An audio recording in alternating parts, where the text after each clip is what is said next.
On March 4th, 1933, at the height of the Great Depression, a new president of the United States of America takes the oath of office. President Franklin Delano Roosevelt has promised a new deal for the American people to take them out of their nosedive before the American economy crashes completely and is literally bankrupt. There's only one thing. No one, including the president, really has a plan for how to do that.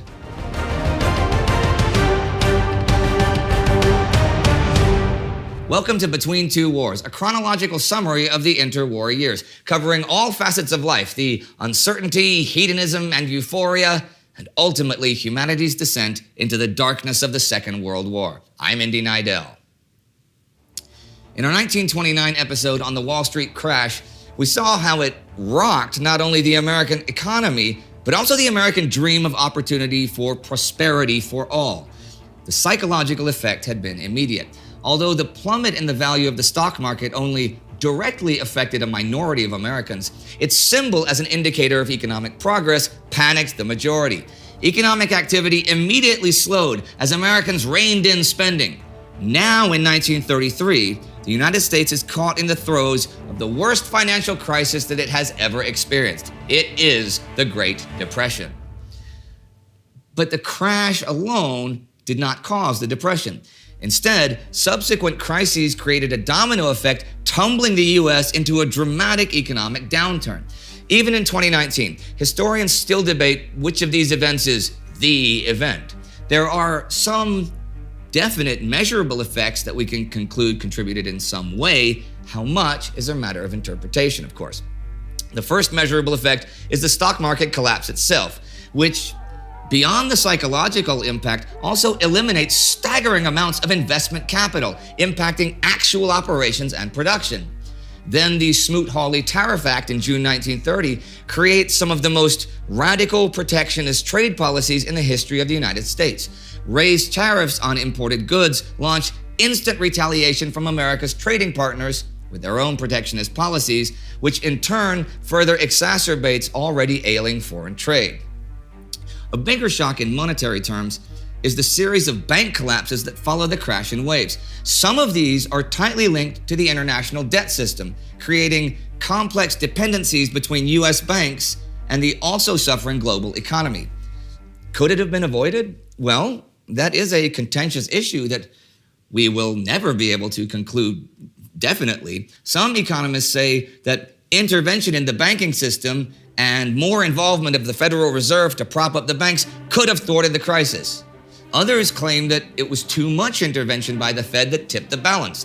Followers of John Maynard Keynes' idea that an economy in shock is incapable of self-recovery, so stimulus through public spending and tax cuts is your way out of the crisis, say that started too late. Opponents of the Keynesian theory say it shouldn't have started at all, and a lack of public finance austerity aggravated the crisis, and so on. In essence, it's complicated, but I'm sure that quite a few of you have your own opinions to share, and we will see them in the comments. Whatever and whoever caused it, and whether or not it could have been stopped, there is no debate about what actually happens. The banking system slides ever deeper into crisis. In 1931 alone, nearly 3,000 banks, holding close to $1.7 billion in deposits, collapse. Many Americans will never see their savings again. By 1932, 11.5 million Americans, it's around 1/4 of the workforce, are unemployed. The unemployment rate for African Americans is at least 2 times that, and in some places, 3 times above the national average. For those lucky enough to still be working, though, underemployment is a fact of life. Pay and hours are slashed. So by the summer of 1932, more than half of working Americans are only employed part-time. Whole families lose their sources of income, are unable to make mortgage payments or pay rent, and lose their homes. Tumbling commodity prices, already a problem for farmers in the roaring 20s, continue to plummet. In 1929, cotton farmers received around 16 cents per pound. This drops to only 5 in the early years of the 1930s.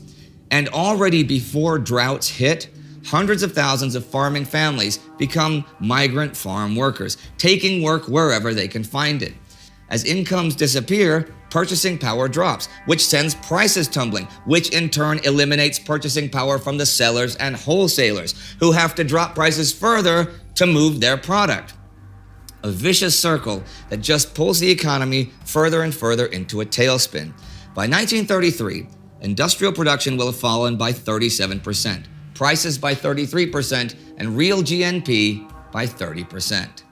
The economic hardship has a massive effect on social relations. No longer is there any clear separation between destitute layabouts and well-to-do working Americans. And many middle-class Americans who now find themselves unemployed struggle to accept the harsh reality that they too need public assistance. A doctor working at a free clinic at the time will recall later in his life, people of that status would find it very difficult to accept charity.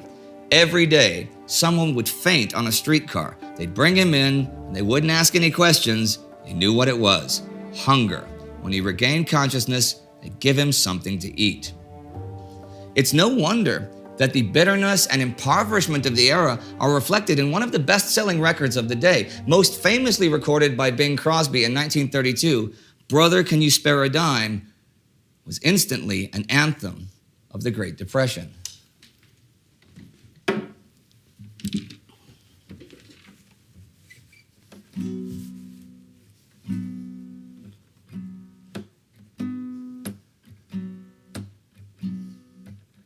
They used to tell me I was building a dream, and so I followed the mob. When there was earth to plow or guns to bear, I was always there, right on the job.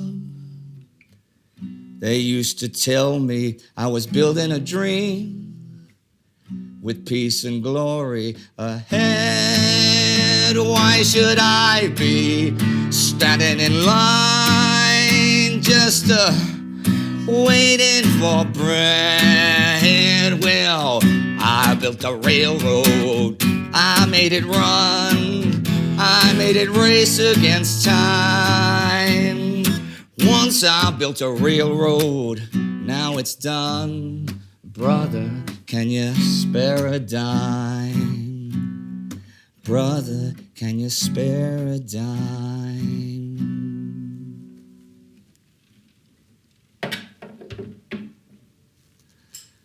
If that isn't enough to showcase the pessimism of the time, then just look at how birth rates fell from close to 3 children per woman in 1928 to 2.1 in 1936. People simply could not afford to have children. Regardless if it's his fault or not, it reflects poorly on incumbent President Hoover during the 1932 presidential election campaign.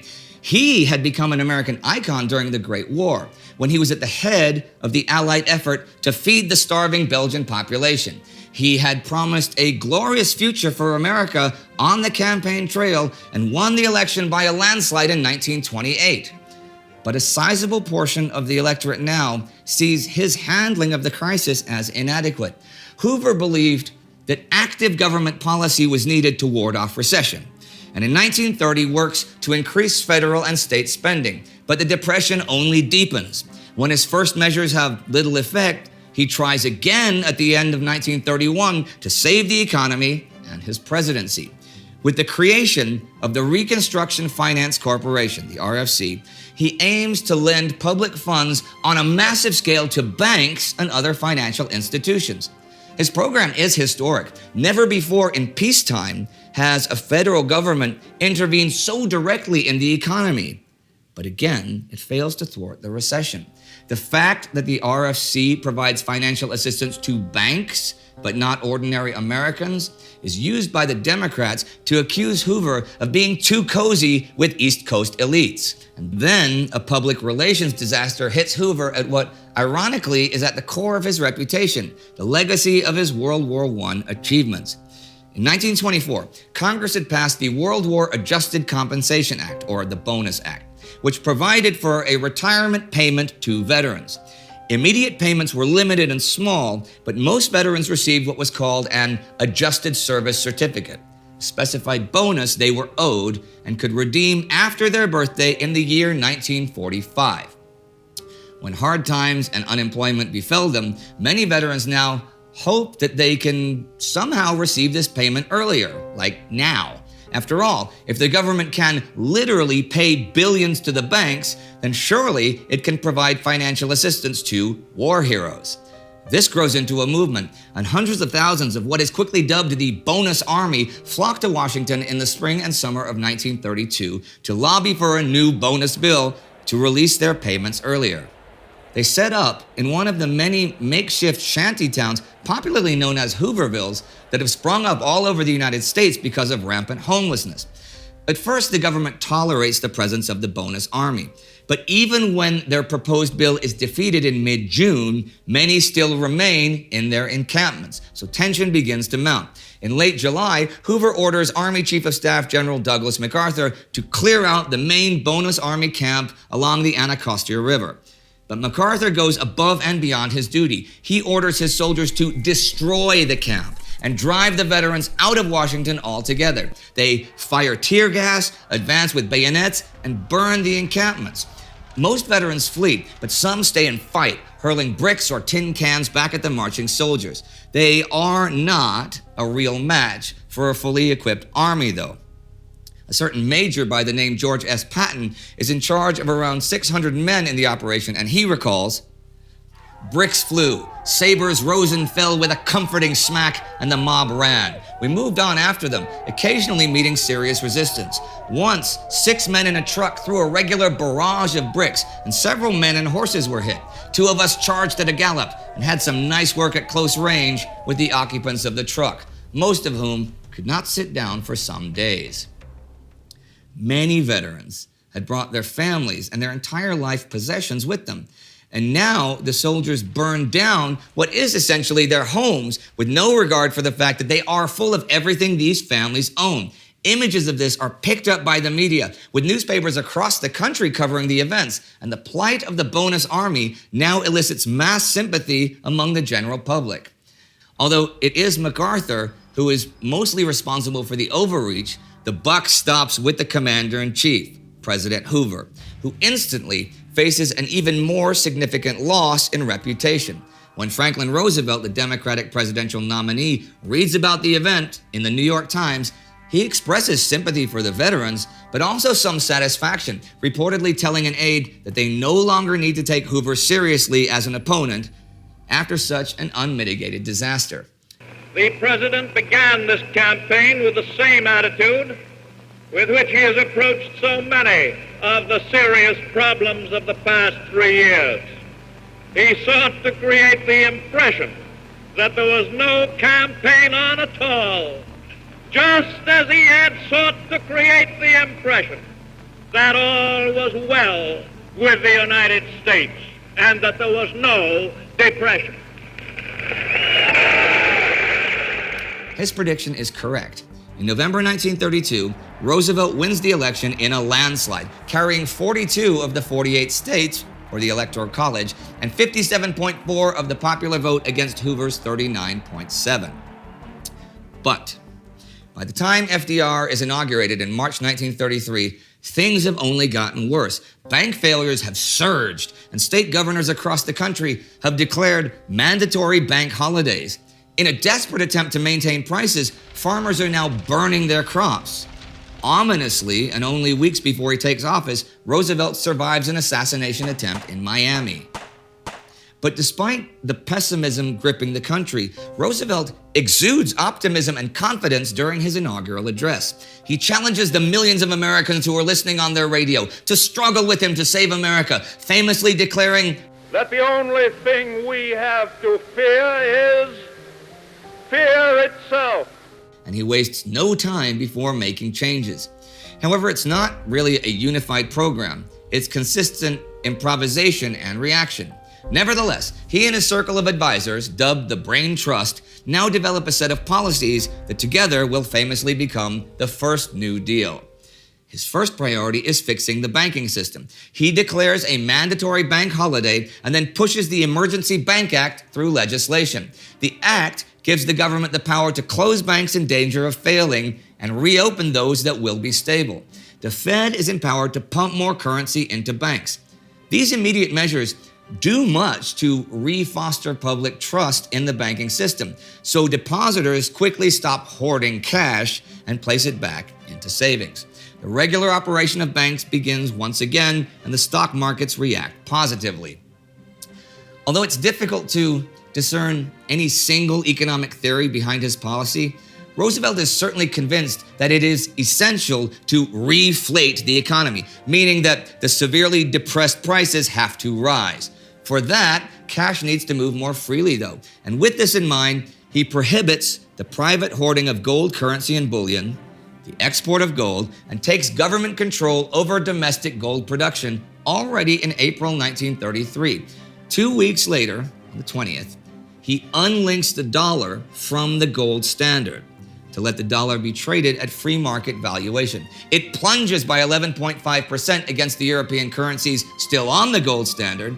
This gives hope for increased exports, and the stock market rises, enabling the acquisition of much-needed capital for the ailing industry. Social programs designed to stimulate the economy are also introduced. The most famous is the Civilian Conservation Corps, the CCC. If you were a single, healthy, unemployed young man and a member of a family on relief, you could sign up for the Corps and go to help preserve and repair America's agricultural economy.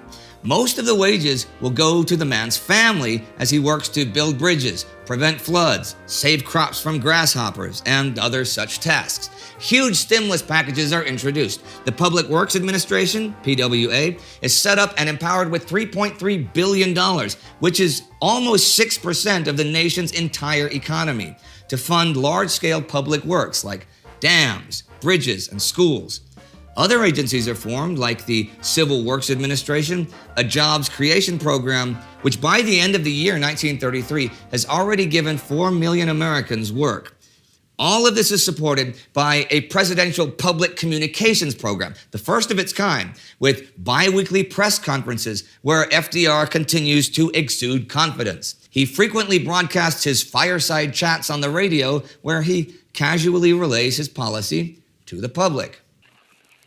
My friends, I want to talk for a few minutes with the people of the United States about banking. To talk with the comparatively few who understand the mechanics of banking, but more particularly with the overwhelming majority of you who use banks for the making of deposits and the drawing of checks. I want to tell you what has been done in the last few days and why it was done and what the next steps are going to be. But to turn around this huge drifting ship that is the United States of America and have her sailing at full speed again is no small task. And it meets its challenges.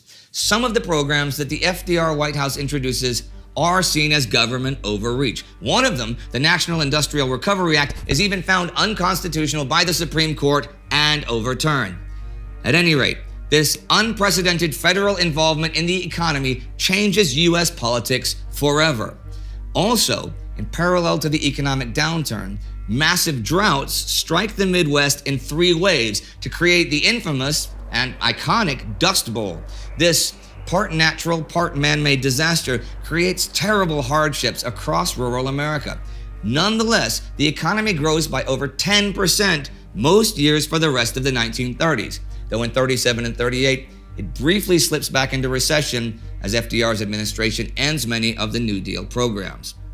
Taxes are raised, so the top tax bracket is 79% by 1936, raising accusations of damaging the free market economy through wealth distribution. Public debt soars from $23 billion in 1933 to $40 billion 6 years later, leaving future administrations to deal with some of the effects. When the last drought ends and the dust settles in 1939, unemployment has sunk to 17%, but that is far from full employment, and GDP is still not back to the 1929 level. The Great Depression, though, keeps the U.S. mostly involved with itself, instead of taking an active part in the dramatic events of the world in the 1930s. The crisis sends repercussions across the globe, contributing to the destabilization of the world economy during the entire decade. In an ironic twist of history, it is the ensuing global conflagration which will finally bring America back from the precipice of bankruptcy once and for all. If you'd like to see how the crisis begins, you can watch our video on the Wall Street crash right here, like any second now. Our Time Ghost Army member of the week is Christian Petrov. With contributions from people like Christian, we can avoid depression ourselves and continue doing more content just like this. So be like him and join the Time Ghost Army at patreon.com or timeghost.tv. Subscribe and ring that bell. And remember the wise words of Pythagoras. Concern should drive us into action, not into a depression. No man is free who cannot control himself. Cheers.